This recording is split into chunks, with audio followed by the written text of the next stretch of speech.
The only people who don't want to disclose the truth are people with something to hide. Went to court, and on December 22, the judge kicked it out, but our attorney is appealing it before the circuit court. Now you have Texas. That judge placed in a temporary injunction.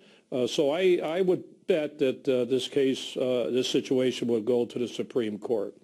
In the meantime, what this judge decided is that you just can't, with the swipe of a pen, do this kind of thing, delaying effectively 4 or 5 million illegals deportations. That does not mean that the deportations continue, though. This hadn't even been going on, I know from prior visits you had here, before this. So I doubt much is changing after this, right?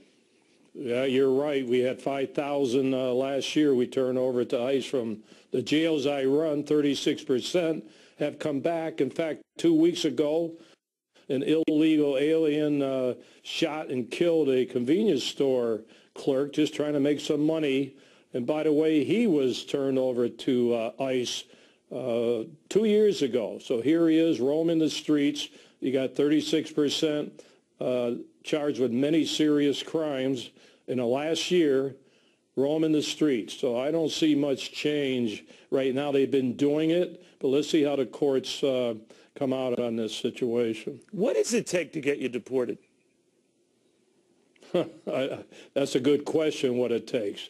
That's a tough one to ask. You got to ask Homeland Security. Well, we always know that House. those with a rap sheet, or those with a record, or those who have been involved in criminal activity, even down to those involved in homicides, you're marked for being deported, but invariably you don't get deported, or you're delayed in being deported, and that delay can prove very costly, can't it? I just mentioned I can go down a list on murders that have occurred. You know that recently by illegal aliens. So when they keep coming back to the jails that I run, I keep saying the jails here in Maricopa County, right. How come the 20, 30 people, 30 times they keep coming back? They should be deported. If they are deported, we have a big problem at the border. If they keep hopping that fence, they keep coming back here. Do you ever, and I know I've asked you this before in various ways, Sheriff, but that when I look at clippings, I always get ready, have you on to look at stories on you and what's come up.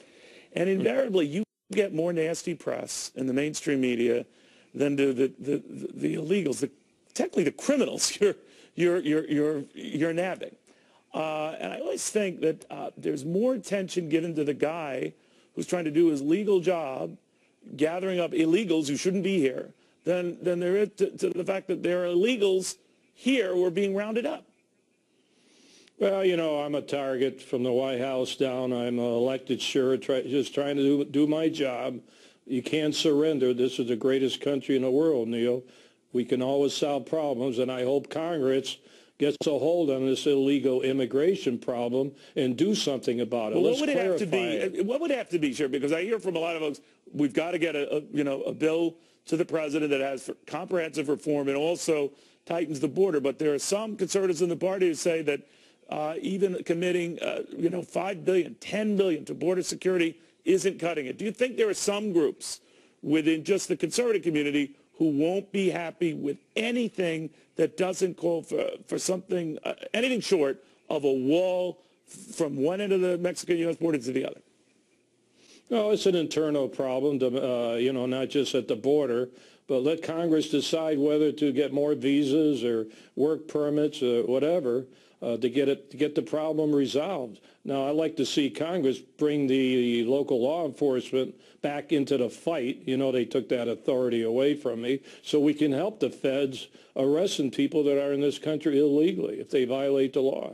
But real quickly, what you're saying is nothing is going to change now, even with this judge's order, right? For the time being. Well, it's a good order. It's a step forward. So let's see what the appellate courts say. All right. Sheriff, thank you very much. Joe Arpaio. The only people who don't want to disclose the truth are people with something to hide.